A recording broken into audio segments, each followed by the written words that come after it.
Backstage with Mothership on Solid Rock Radio begins now. Hear the best in new music, artist interviews, stories from the road, and more.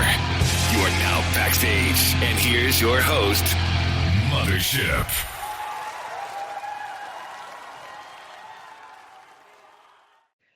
Hey everybody, tonight we have the guys from the band End of I. Tell us your names and what you do in the band. My name is Jeremy Riley, and I'm vocals and guitar.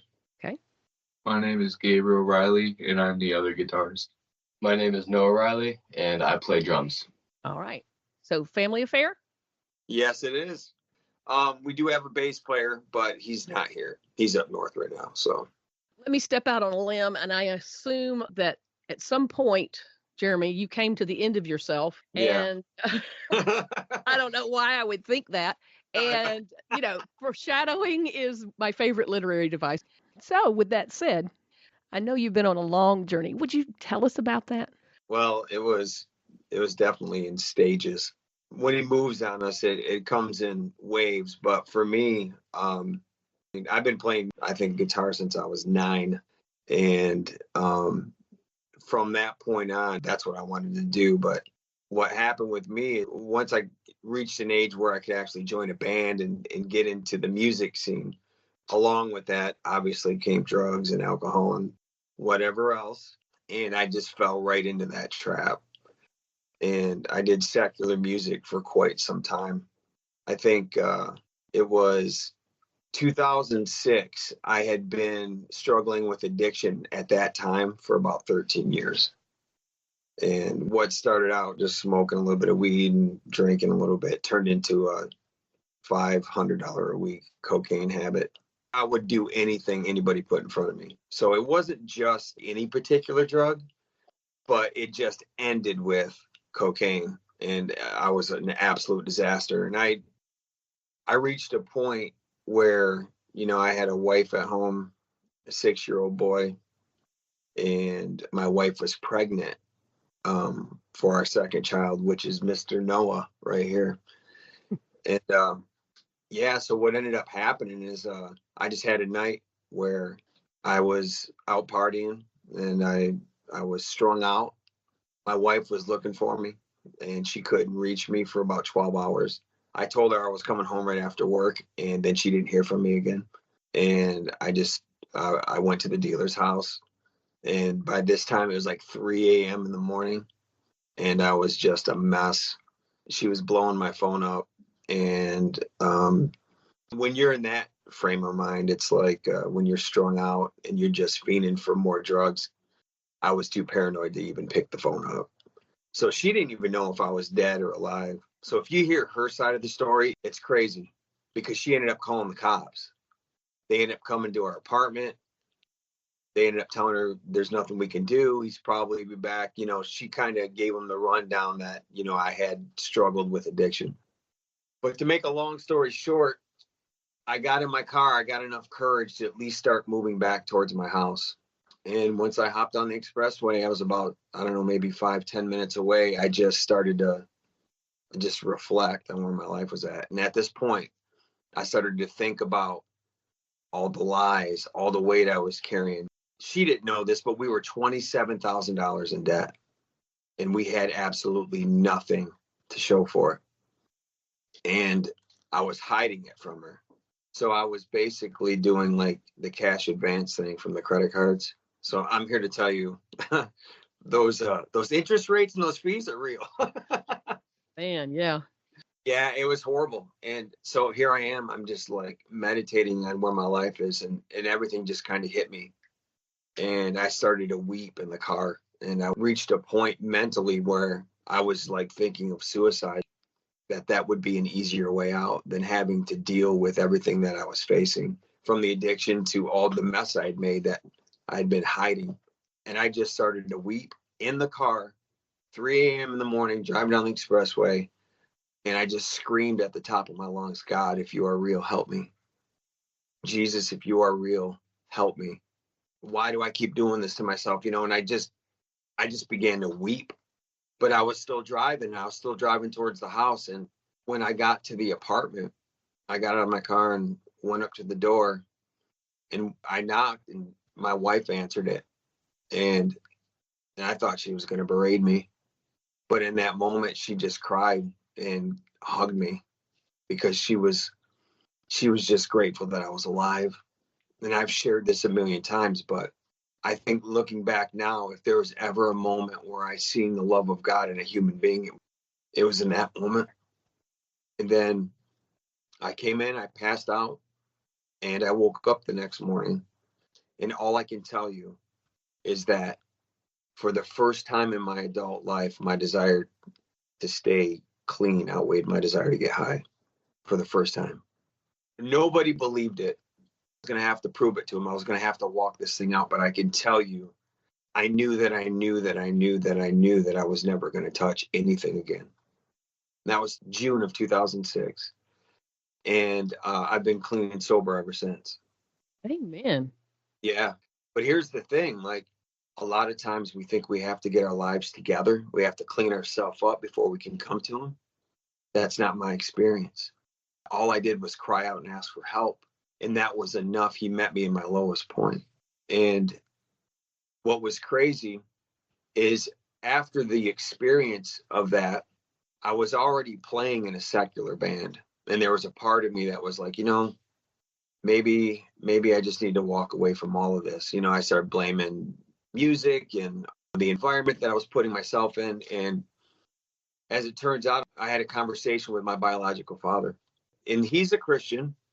And I actually sought a lot of counseling from him because he had struggled with drugs, but he's been healed since then. But he talked me into staying in the band. He goes, maybe you need to walk this thing out clean and sober and see what happens. And something in it resonated with me, and I stayed in it. And from 2006 to 2010, in them 4 years, for the first time in my adult life with music, we took off. And the band started in the garage, and we ended up, by the time it was all said and done, we had probably played with and opened for, I don't know, dozens and dozens of national bands all over the state. We opened up for Motley Crue. We opened up for 10 years. We played with Red, Pop Evil. I can't even remember them all, but there was a bunch.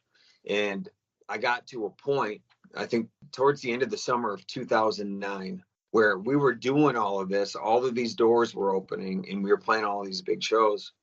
And I just felt an emptiness. See, I hadn't surrendered my life yet. I knew he healed me, but he let me do it clean and sober so I could see for myself that it was more than that. There was more to the gift. And what's crazy about this is in fall of 2009, Brian Head Welch's book ended up in my possession. Saved me from myself. I didn't know he had written a book. I didn't even really know his story, but I love Korn. And so I read that book in September of 2009, and it moved me. Even though I'd already been delivered from the drugs and all that, about him walking away, because that life, there's no life in it, because God isn't really in that. And in December of 2009, about 3 months later, I walked into a Guitar Center. I was there to buy Noah some drumsticks and some cans. In the way, just like God would do it, he lined me up with a guy that worked there to set me up with all this gear that had just walked away from his secular band. And when he's telling me his story, he's like, yeah, I walked away, gave my life to Jesus, man. He's like pouring into me. When he was speaking that, I knew in my heart I was leaving. I was gonna quit my band. And I walked out of Guitar Center that day. And I gave my life to the Lord right in the parking lot, just meeting him. Powerful. Yeah.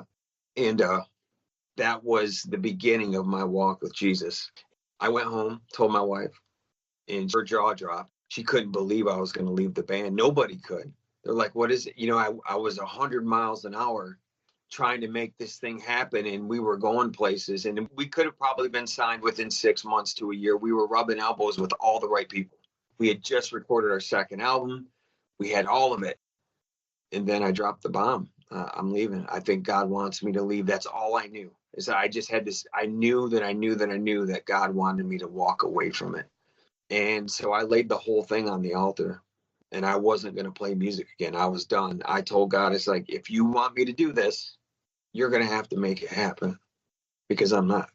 I'm done, tired. I was worn out, and literally had come to the end of myself. And this was 4 years after he delivered me from the drugs. I hadn't had a drop of anything. I had no reason to leave, at least from the outside looking in. But the music didn't fill the void.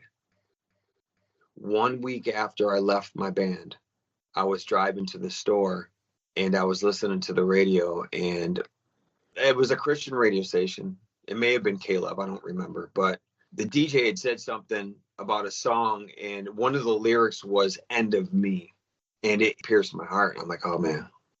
I thought to myself, I was like, man, that could be like a band name, but that represented everything that I was going through. I had come to the end of myself. So I went home and I Googled it, because I was going to like grab that name. I was like, if nobody's got it, I'm going to, get a Facebook page and all that. Well, it was everywhere. Everybody had it. It was everywhere. So I thought to myself, okay, well, how else can I say that? And then "End of I" dropped into my spirit. So I Googled it and nobody had it. It was nowhere, not in any form. I could not find it. So I snagged it back in 2010, and I hung on to the page in the name until the band, I knew it was going to manifest, but it was going to have to be in God's time. And it started 2015, 16, and it was more of my worship teams that I was leading. We would use the name if we got invited to go out, and that's pretty much all I did with it. And then I was asked to go to Nashville to record some singles under Jeremy Riley as an artist. I had some worship songs. So I was still hanging on to it, but I wasn't using it yet. And so many people have come and gone over the last 10 years, just being involved in worship. And then we had an opportunity to go to Honduras, and the worship team that I had at the time was on board to go. Everyone said yes. And then within a week, everybody started saying no. And one person after another started to walk away. So then it was just me and my bass player. And my bass player was like, well, why don't you ask Noah? Because at this time, Noah, how old were you? 11? I was like 12, 13. Yeah, barely a teenager. And he didn't have really any experience playing live on a drum kit, but at least in like a worship scenario. But he was already playing at home. And I was like, you know what, let's do it. So we decided we were going to do it. And the second we put the word out that it was going to be me, Noah, and my bass player, somebody donated the money for Noah to go, like within the first week. So we knew he was supposed to be a part of it. That's when it started. We went, and it was such a powerful experience. We did 4 services in the villages up there in the mountains. We did at a couple of government ran schools, and we watched the Holy Spirit just bust loose on these kids. And Noah, he got to be a part of it. After that experience, when we got home, we knew that we were supposed to be playing together. And then from that moment on, he has been the drummer. And we continued to do worship. And we were basically a real tight worship band for Sunday mornings, for Celebrate Recovery. And we stayed in that spot until God told us otherwise. There was times where we wanted to just kind of break out and start doing, our original music, but we didn't get the green light. But when God gave us the green light, we ran through it. He's had a front row seat, just like everybody else that's been involved, to watch God slowly open the doors to get us to this spot where we're at right now. And this year, it's going to be the biggest year we've had as far as the opportunities to play and to share, but getting signed with Resurrection Records and then KCF. And then now doors are opening for us to get involved into some other festivals, and our music's evolving. I got to say this too with Gabe. We had a second guitar player, but some things had happened with his health, and he couldn't make a lot of the shows that we had coming because he couldn't travel. And Gabe had already started playing guitar maybe 2 or 3 years ago, just in his bedroom, and he was getting really good. And we just decided to put him in that spot. Like, he could easily fill in. And as soon as we brought him in, it was God's hand on it. Rick had to step back, Gabe stepped up, and then Gabe just flourished. And then now it's the three of us. And now we're writing music together. It's not just me anymore. If you hear what we've got released already, it's, probably 3 to 4 years old. It's more worshipful. It's on the softer side with an edge. But in that time, since then, with the three of us, we've naturally gotten heavier because that's what we love. That's what I played when I was in my secular band. I've always had a love for heavy music. It's never left me. Even doing all my Sunday morning worship and getting involved in modern worship, which I love. I love a lot of that music. The love, though, for the new metal sound has never gone anywhere. After a while, I realized that God put that in me.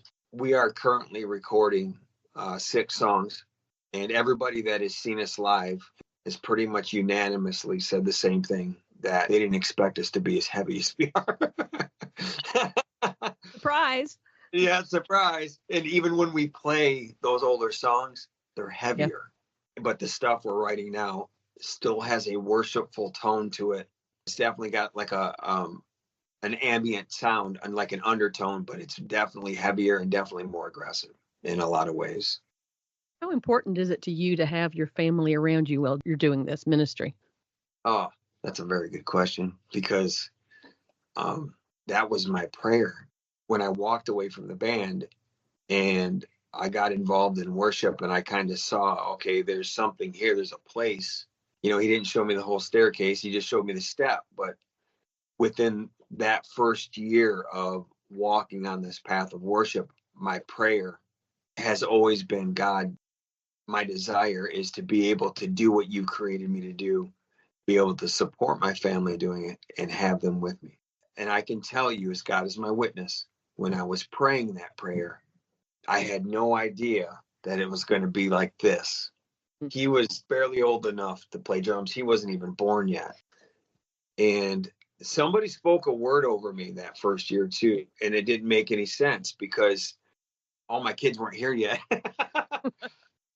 But that was the word that God was going to use the music, but get ready. He's going to use your family too.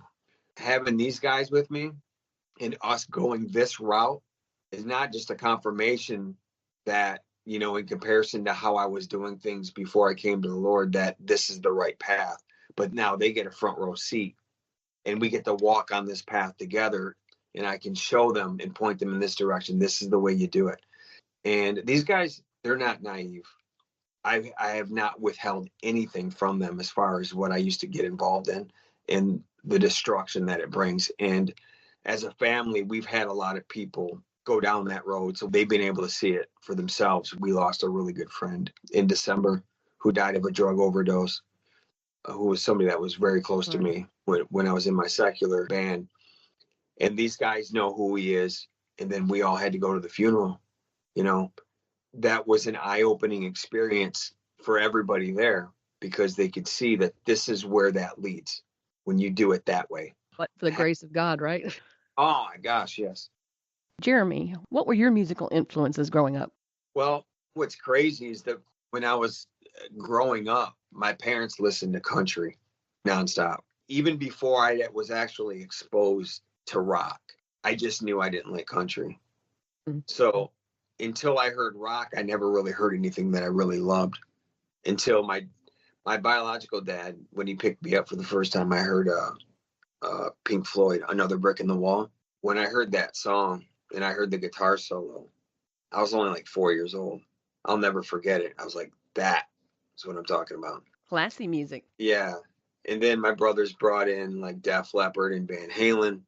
I was little, but they were bringing in these records. And then it was on. Everybody else in my family were listening to country, but I was in the rock. And that's where it started for me. But I'll be honest with you, as music's evolved and changed, when it went from the 80s to the 90s and went into grunge and then new metal, I loved all of it. What about some of the Christian artists that inspired you? Jeremy Camp, actually. First, he was the first one that I had heard. But I'd have to say Skillet was one of them for sure. I love Switchfoot. They're another one. And then Red was huge. NF, Holy Name is another band I've been listening to lately that I really, Oh yeah. with a lot of the Christian artists, it's pretty eclectic. Honestly, one of the influences that actually pushed me into the more ambient stuff that you hear in our music was Jesus culture. Yeah. Okay. Gabe, it's your turn. Which bands influenced you the most? Like I've always listened to stuff, like music that was like 10 years older than me. I couldn't find anything newer that I really liked, but a lot of the new metal stuff. So I love Deftones, Tool, A Perfect Circle, the Smashing Pumpkins, and like Korn. I love them. I love Red. What about you, Noah? I've always had a deep fascination for music. Okay, so I always listen to like everything so I can incorporate it with the music that I do right now. But I'd say one of like bands that I'd say that probably influenced me the most was Tool. Any bands Maynard has been in, Korn, Limp Bizkit, Slipknot. As I started with new metal, it progressively moved way more deep into heavy death metal. Do you have like one or two favorite drummers? Danny Carey and Darren King from UMath. There's certain things that they both do that are unique and very intriguing. Polyrhythms and mathematical equations. And I also will say Taylor Hawkins from Foo Fighters. Insane energy when he plays. I definitely took a liking to. Okay. Do y'all have a creative process as a family? Well, before it was all three of us, I pretty much would write stuff on acoustic and then I would present it to Noah and then we would kind of like flesh it out together. But that's when we were doing the lighter stuff. But since Gabe's been in the band and it's been the three of us, it could be any one of us that sparks the initial idea. One of the songs that we're recording right now, Gabe was actually just playing his guitar in his bedroom. When I came upstairs, he was just playing like a chord. And I just heard a melody just came right in my mind. I heard it. And that don't normally happen that way. I went into my room, grabbed my acoustic, and I found out where he was playing. And I was actually playing along with him in the other room. And I started to hum the melody and the song just started to come out. And we wrote it in like 2 days. Now there's just been just a ton of riffs, choruses have just been coming out like crazy from either Gabe playing something or I'll play something. And then we pass the guitar back and forth. Noah's been writing all kinds of other stuff, the intros, lyrics. So like between all three of us, we're all contributing now. Once we know we have an idea that we like, we come down here in this room and we start working it out together. So it really is a family thing. It's taken on another level, I feel like. Noah, what's the best advice anybody's ever given you as a musician? Hard to say. I've gotten a lot of advice from a lot of great people. I'd say probably the best advice and something that a lot of people should just really keep in mind, stick to what you're good at. Love it, then keep going for it. Put everything into it. Right. And for me, that's music. I started playing drums when I was 2.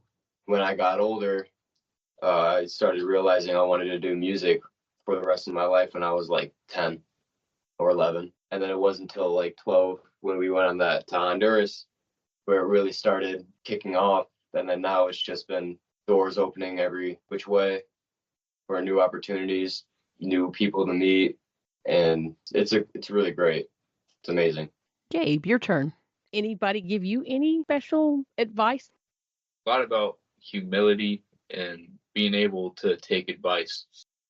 Because if I thought I was like too good to try to take advice from anyone, then I wouldn't be able to do what I'm doing now. Staying humble, like it's a big thing that I support because I hate dealing with cocky people. You just don't want to be one. Anyone have a particular story that you'd like to share? Noah? Guy that he was talking about that recently passed, Jason Arnold, in December from a drug overdose. He's met a lot of amazing people, but he's also one of the best drummers I've ever had the experience of meeting. And seeing videos of him playing is insane because he does like drum contests at Guitar Center and wins like every single year. and he's an insane drummer. He's a savant. He can do anything. He's not just a drummer. Yeah, he's a prodigy. But I think I was like 16, 17. We did Soberfest, and when we were playing, we were coming down to like the end of our set, and he was giving his testimony. As soon as he started, Jason and his wife and a couple of his kids just showed up right there. And Jason, first he listened to what he had to say, and he really took it to heart, because it was after that where he really started going to church and committing himself to get clean. But at Soberfest, everyone talked to him, and he came up to me because, drummer to drummer, it's like one of those things. Mm-hmm. First, he was just like giving me advice and like cool little techniques on how to play a beat this way, what you can enhance with this, and if you level your toms like that, you can get a better hit like that and a better sound, and the tuning, and just That was awesome. giving me a full like dissection of everything he knew in like 10 minutes. And he was just saying how I reminded him of him when he was younger and about my age. That was really cool of him to say, and it meant a lot to me. It meant a lot to everyone here. But that was the last time that we were ever going to see him. Yeah. I hadn't seen him in years. And I told my wife this, and I told everybody this. When I woke up that morning before we headed out there to set up, I had a feeling in my spirit that I was going to run into him. And I don't know why. I didn't have any reason to think that or believe it. But we get out there, we set up, and we do our whole set. At the end of every set, we do this last song called Broken Pieces. And it's based on the conversation I had with God in the car that night when he healed me from my addiction. And I always share it before we sing the song.